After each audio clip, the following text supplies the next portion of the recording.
आज आपण रोमन संख्या चिन्ह हा पाठ पाहणार आहे. ठीक आहे. तर रोमन संख्या चिन्ह ही युरोपमध्ये पूर्वी वापरली जात होती. रोमन संख्या चिन्हासाठी युरोपमध्ये 1 साठी कॅपिटल आय, 5 साठी व्ही, 10 साठी एक्स हे संख्या चिन्ह वापरले जात होते. आणि ही संख्या चिन्ह वापरून जे संख्यालेखन केलं जातं त्याला रोमन संख्यालेखन असं म्हटलं जातं. ठीक आहे. आता रोमन संख्यालेखन पद्धतीमध्ये आपल्याला एक 4 नियम आहेत. ते 4 नियम पहिल्यांदा तुम्हाला सांगतो.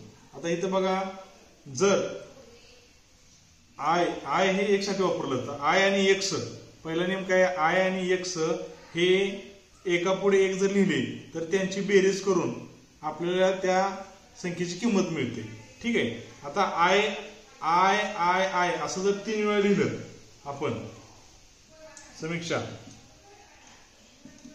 3 वेळा लिहिलं तर कुठली संख्या मिळेल आपल्याला?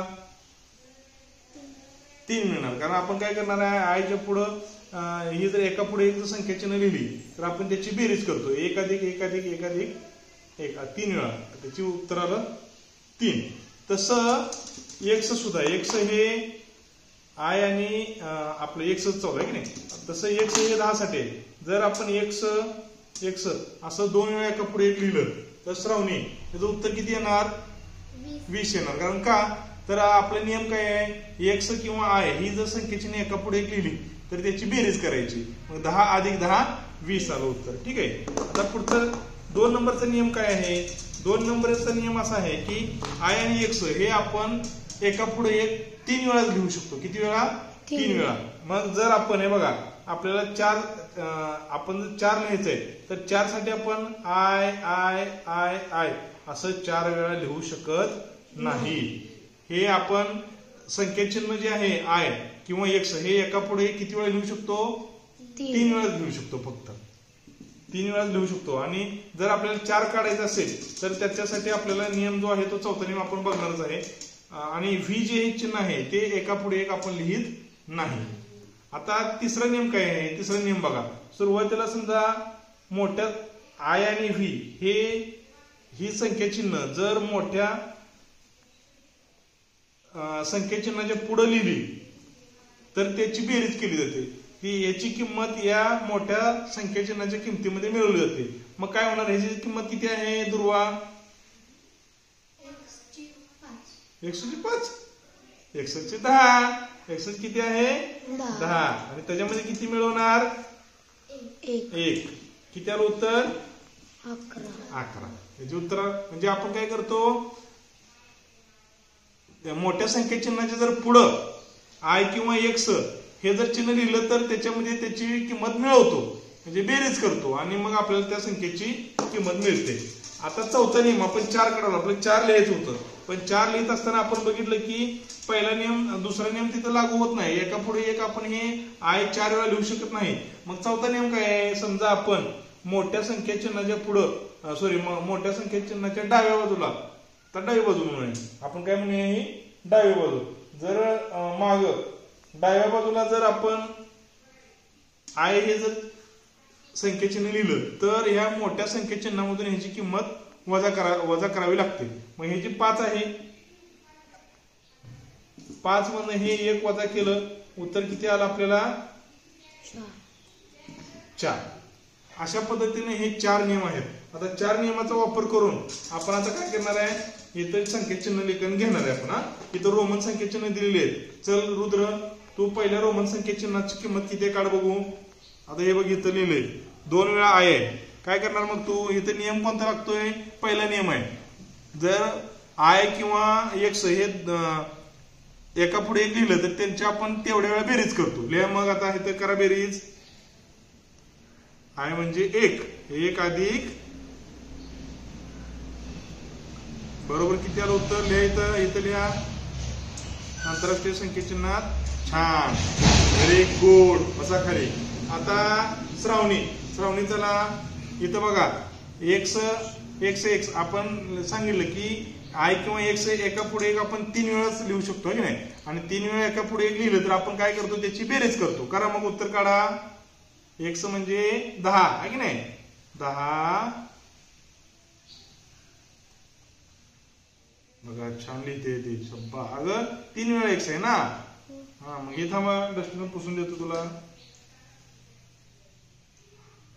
हा लिहा जाऊ दे थोडं पुढे लिहिलं तर चालतंय.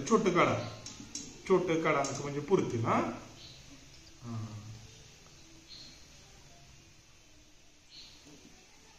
3 वेळा एक्स आहे म्हणून 10ची किती वेळा 3 वेळा बेरीज करावं लागणार ना. अजून एक झाले की अधिक 10 आहे की नाही. अधिक 10 बरोबर किती आलं उत्तर 30. Very good. छान. बसा खाली. आता समीक्षा सोपं. समीक्षा इकडं धरा येईल. बर आता इथं बघा काय आहे एक्सच्या पुढं आहे की नाही. एक्सच्या पुढं जर लहान संख्येने लिहिलं तर आपण काय करतो त्याची किंमत या म्हणजे बेरीज करतो. थोडक्यात मोठ्या संख्येचिन्हामध्ये मिळवतो. करा बेरीज करून उत्तर मिळते आपल्याला. एक्स म्हणजे 10 अधिक ही एक आहे म्हणजे 1 अधिक दुसरा आहे म्हणजे 1 बरोबर किती आलं 10 ने 1 11 ने 1 12. Very good. छान. चला श्रेयश इकडे. आता नियम क्रमांक 4 आहे बघा. जरा नियम क्रमांक 4 मध्ये काय होतं मोठ्या संख्याचिन्हाच्या जर डाव्या बाजूला जर छोटं लहान संख्येचिन्ह लिहिलं तर याच्यातून याची किंमत वजा होते है की नाही. करा वजाबाकी. किती उत्तर येते बघा. आंतरराष्ट्रीय म्हणजे इंग्रजीमध्ये आहे की नाही. हे व्यवस्थित लिहा. लिहा 10 वजा 1. Very good. किती आलं उत्तर इथं लिहा उत्तर लांब 10 नाही गेले 9. Very good. छान. बसा काय आदर्श नंबर झालाय का नाही. तर आदर्श तुझा नंबर घे. आता बघा आय आणि व्ही. आता आपण काय म्हणले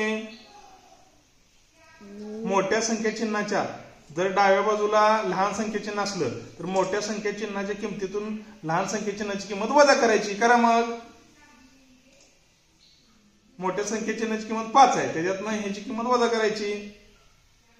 5 वजा 1 बरोबर 4. Very good. चला दुर्वा तुझा नंबर आला. या इकडं.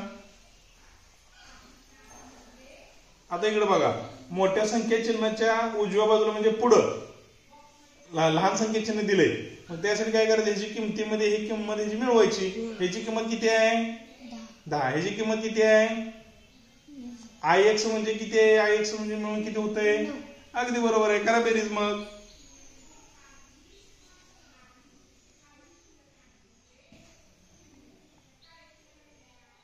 नऊ लिहा की 9. शब्बास. Very good. किती आलं उत्तर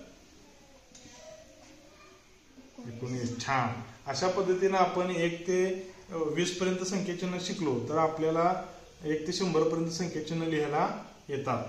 आणि 50 साठी कोणतं अक्षर वापरलं जातं 50 साठी एल वापरतो की नाही. इथे लिहा 50 साठी आदर्श लिह. चल 50 लिह. त्या बाजून लिह समोरून एल लिहा. यल 100 साठी सी सेंचुरी आहे की नाही. 100 लिहा. सी म्हणजे सेंचुरी. हा बरोबर चिन्ह अजून एक लिहा. छान. आता डी कशासाठी वापरलं जातं 500.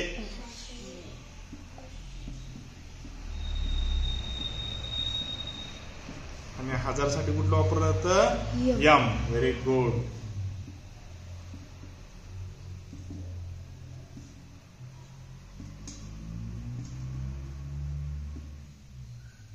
छान. गिव हिम झकास क्लॅप. 1 2 3 स्टार्ट. सुंदर बढिया झकास. छान. Very good.